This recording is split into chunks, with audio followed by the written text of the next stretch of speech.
mabilisang kwentuhan tayo mga brother kasi meron akong cool story na sasabihin sa inyo. So yung nakikita nyong kotse na yan, pickup truck na yan, which is ang 83 Chevy Silverado. So member ako ng isang Hot Wheels or diecast group dito sa area namin. At may nag-post nga niyan na nagpapasalamat siya dahil may nakahanap siya nito. Or meron siyang isang collector na nagbigay sa kanya nito or binilan. Tapos dun sa comment section meron naghahanap, ang dami naghahanap na meron pa ba, naghahanap din ako. Tapos naalala ko meron ako nito, yan nga. At sabi ko I think I have one. Tapos nag-PM nga yung tao. Nung una, ang nasa isip ko lang ay i-trade talaga to or ipamigay nga actually kasi nakuha ko lang din naman to ng libre. Binigay lang din sa akin to ng isang kaibigan na collector. Tapos hindi naman talaga ako nagko-collect ng pickup trucks. Lalong-lalo na yung mga Chevy. Toyota Tacoma ako eh. Toyota talaga yung pinakollect ko. So actually nilagay ko na nga to sa box. Nasa gitna pa nga to ng box na isisend ko sa Pilipinas. Kaya kinalkal ko pa yan para lang makuha yan. Pero ang makulit kasi dyan, ang plano ko is ipamigay na lang kasi hindi ko naman kinokolek yan or i-trade. Yun naman ang ginagawa ko. So nung nag-PM siya, sabi ko sa kanya, tinanong niya pala ako kung anong i-offer, pwede niyang i-offer para dito. Sabi ko naman, trade na lang tayo. Sabi ko, bigyan mo ko ng mga Disney cars kasi yun yung trip ko ngayon, mga Disney cars.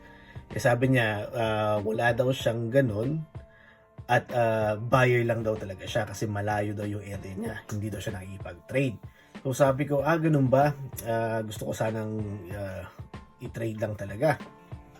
Or kung kakilala ko, pwede ko na ipamigay ito. Eh ngayon, sabi ko na lang sa kanya, sige kung ganyan, ikaw na lang, just give me an offer, sabi ko. Kasi kahit niya offeran niya ako ng, let's say, 100, 200, okay na. Wala nang reklamo. So na-expect ko talaga mababa. And then bigla siyang nag-message and then yun nga nabigay siya ng offer niya which is $40.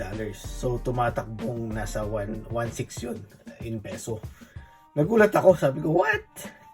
Hindi ko na sinabi sa kanya na what, pero my own reaction was gulat. And ayun na nga, sabi ko, ganun ba? Ganun ba ang presyo nito? So, tinignan ko online. Yun pala, nalaman ko parang Kroger exclusive nga pala to. Yun nga pala yung sinabi din sa akin nung nagbigay.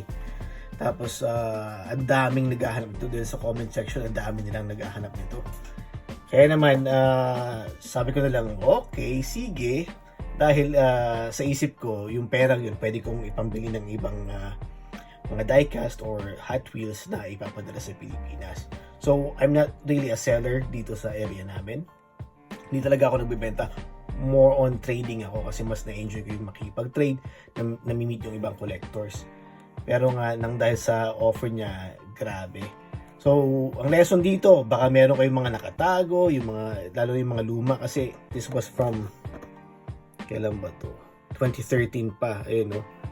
Ibig sabihin, baka may mga nakatago kayo dyan na may value pala na kala nyo parang wala lang, pero may value pala talaga sila. Kaya, ayan, nilagay ko na sa case para maprotektahan, saka request niya din. So, ayun. Diba? Naging pera. So, ayun na lang muna. See you again in my next video.